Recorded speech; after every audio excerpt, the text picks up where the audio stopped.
बंटवारे के मसले पर कैसे विधानसभा में टीएमसी और बीजेपी साथ दिखी है, उस खबर से आप सबसे पहले शुरुआत करते हैं। आपको बता दें कि निशिकांत दुबे ने कुछ समय पहले एक बयान भी दिया था जिसमें पश्चिम बंगाल के 2 जिलों और कुछ और इलाकों को मिलाकर नया केंद्र शासित प्रदेश बनाने की मांग, और उसके बाद से पश्चिम बंगाल के बंटवारे के मुद्दे पर आज विधानसभा में जबरदस्त एकजुटता देखी। पश्चिम बंगाल विधानसभा ने सर्वसम्मति से एक प्रस्ताव को पास करके राज्य के बंटवारे का कड़ा विरोध किया और प्रस्ताव पारित करने में बीजेपी और टीएमसी दोनों साथ साथ दिखाई दिए। चलिए, पश्चिम बंगाल से ऋतिक मंडल हमारे संवाददाता, हमारे सहयोगी जुड़ चुके हैं। ऋतिक, पूरी खबर को आप विस्तार दीजिए, दर्शकों को समझाइए क्या कुछ हुआ और किस तरह से सभी को साथ आना पड़ा।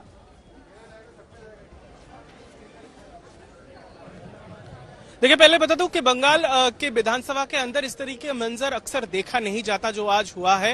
एक रेजोल्यूशन को लेकर चर्चा हो रहा था, जिस तरीके से आपने जिक्र किया कि बंगाल के विभाजन को लेकर बीजेपी के कई सारे नेता के जिस विवादित बयान को लेकर जो मसला छिड़ा था। एक तो निशिकांत दुबे के तरफ से जो बयान रखा गया था कि राज्य की पश्चिम बंगाल के कुछ डिस्ट्रिक्ट को लेकर एक अलग यूनियन टेरिटरी की मांग की गई थी। दूसरा अलावा जो भारतीय जनता पार्टी के जो प्रदेश अध्यक्ष है यानी सुकांतो मुजुमदार, उनके तरफ से जो बयान रखी गई थी कि नॉर्थ बंगाल को नॉर्थ ईस्ट काउंसिल में शरीक किया जाए, इस बारे में उसका जिक्र उन्होंने प्रधानमंत्री के सामने किया था। और ये दो मुद्दे को लेकर जो आज विधानसभा के अधिवेशन के दौरान तृणमूल की तरफ से एक रेजोल्यूशन पारित किया गया, जिसमें सर्वसम्मति से भारतीय जनता पार्टी ने भी हिस्सा लिया, उनके विधायक ने भी इसका समर्थन किया है। किसी भी तरीके से विभाजन को जो है विधानसभा नहीं मानती और वो लोग एकजुट होकर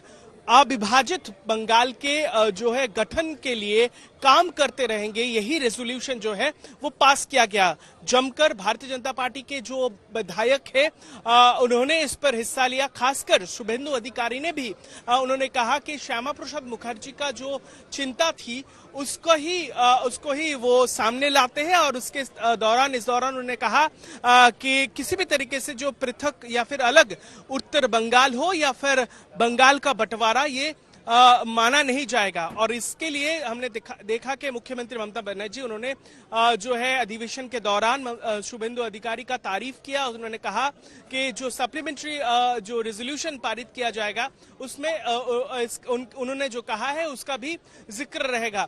देखिए, ये राजनीतिक तौर पर बहुत ही महत्वपूर्ण है, क्योंकि अक्सर हमने देखा है 2021 के चुनाव से कई सारे बीजेपी के नेता, चाहे वो निश्चित प्रामाणिक हो जब वो केंद्र के मंत्री हुआ करते थे, या फिर जॉन बार्ला जो उत्तर बंगाल से आते हैं बीजेपी के सांसद, कई बार चाहे वो यूनियन टेरिटरी के नाम पर या फिर पृथक अलग एक राज्य के नाम पर या फिर गोरखालैंड के मांग को लेकर कई सारे नेता जो है बीजेपी के वो सराबोर हुए हैं।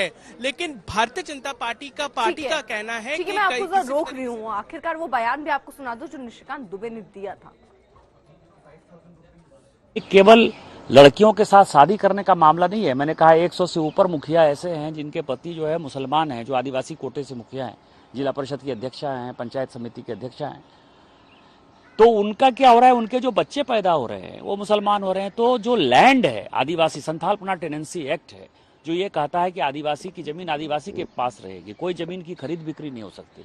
और ये एक्ट हमारा नहीं है, 1949 से एक्ट है, उसका भी पूरा वायलेशन हो रहा है। क्योंकि बारिश यदि मुसलमान है तो स्वाभाविक है कि वो हो रहे हैं। तो ये शादी के पीछे और कई एक ऐसे गांव हैं, मुझे लगता है कि कम से कम 300 गांव होंगे जहां की एक जमाई टोला बन गया है। जमाई टोला मतलब जो आदिवासी लड़कियों के साथ शादी हो रही है और वो आदिवासी उसको अपने साथ नहीं रखना चाहते हैं, उसके लिए उन्होंने एक अलग टोला गांव में बना रखा है।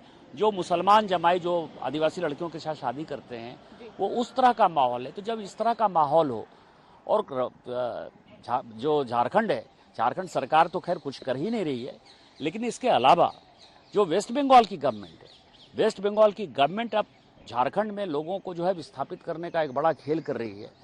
तो आपके पास क्या है, पूरा किशनगंज, कटिहार, पूर्णिया, अररिया, इधर से मालदा और मुर्शिदाबाद, उसकी हालत खराब हो गई। और संथालपना के 6 जिले हैं। तो इन सबों को काट कर एक यदि यूनियन टेरिटरी यदि नहीं बनाइएगा तो हिंदू पलायित हो जाएंगे और आदिवासियों की संख्या ऐसी हो जाएगी कि फिर पता चलेगा कि विलुप्त होती कोई जनजाति है तो वो आदिवासी है।